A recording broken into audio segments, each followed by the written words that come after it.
নমস্কার, বাংলা মন থেকে বলছি Sanmoy Bandyopadhyay. OBC A, OBC B 2010 সালের পর মমতার সরকার যে ক্লাসিফিকেশন নতুন করে যাদের নতুন করে সার্টিফিকেট দিয়েছেন সমস্ত সার্টিফিকেট বাতিল করে দিলেন জাস্টিস রাজশেখর মান্তার বেঞ্চ আজকে কলকাতা হাইকোর্টে। এর ফলটা কি হবে?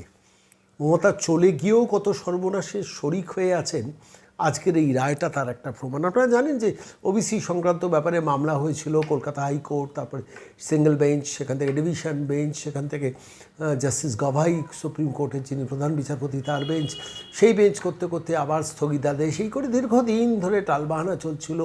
বিভিন্ন রিক্রুটমেন্টগুলোকে মমতা বন্দ্যোপাধ্যায় ওই অছিলায় বন্ধ করে রেখেছিলেন।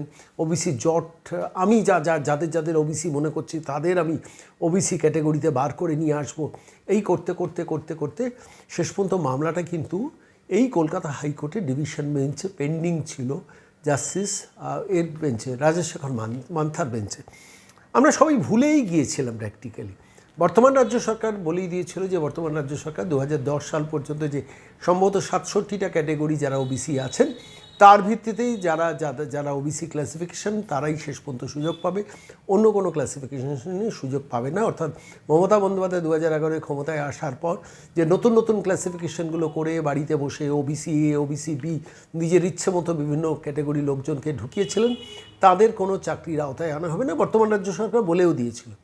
কিন্তু কলকাতা হাইকোর্টে ডিভিশন বেঞ্চে এই কেসটা পেন্ডিং আছে, আমরা সবাই ভুলতে বসছিলাম। আজকেই সেই রায়টা বেরোলো।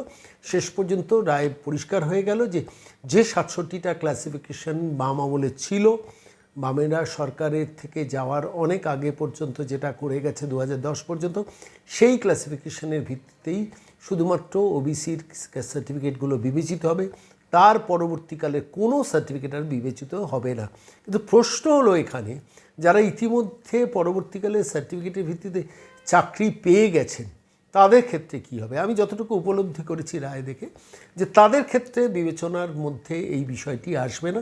যারা চাকরি পেয়ে গেছেন তাদের যেহেতু সার্টিফিকেট, অর্থাৎ মমতা বন্দ্যোপাধ্যায়ের আমলে যে ওবিসি এ, ওবিসি বি করে যাদের সার্টিফিকেট দিয়ে যাদের চাকরির আওতায় নিয়ে আসা হয়েছিল তারা চাকরি করবেন, তাদের চাকরিতে কোনো বিঘ্ন ঘটবে না। কিন্তু 2010 সালের পর যে ওবিসি এ, ওবিসি বি করে যারা সার্টিফিকেট হোল্ড করে এবং তার ভিত্তিতে বিভিন্ন জায়গায় চাকরি বাকরির চেষ্টা করছেন বা বিভিন্ন অ্যাডমিশনের চেষ্টা করছেন, সেটা কিন্তু আলটিমেটলি বাতিলের খাতায় চলে গেল।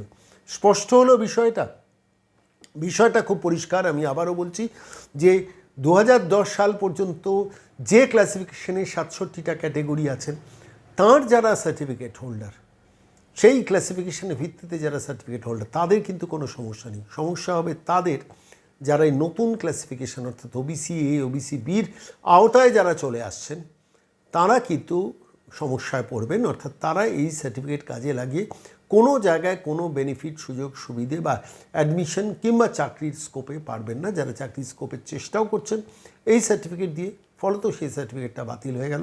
রাজ্য সরকার যে এই মুহূর্তে দাঁড়িয়ে বিভিন্ন চাকরি রিক্রুটমেন্ট সংক্রান্ত ব্যাপারে এই হাইকোর্টের কেসের পেন্ডিংয়ের জন্য অনেকটা পিছিয়ে ছিলেন, আমার মনে হয় সেই দরজাটা এবার খুলে গেল। খুব দ্রুত রিক্রুটমেন্টগুলো রাজ্য সরকার এবার সেরে ফেলতে পারবে।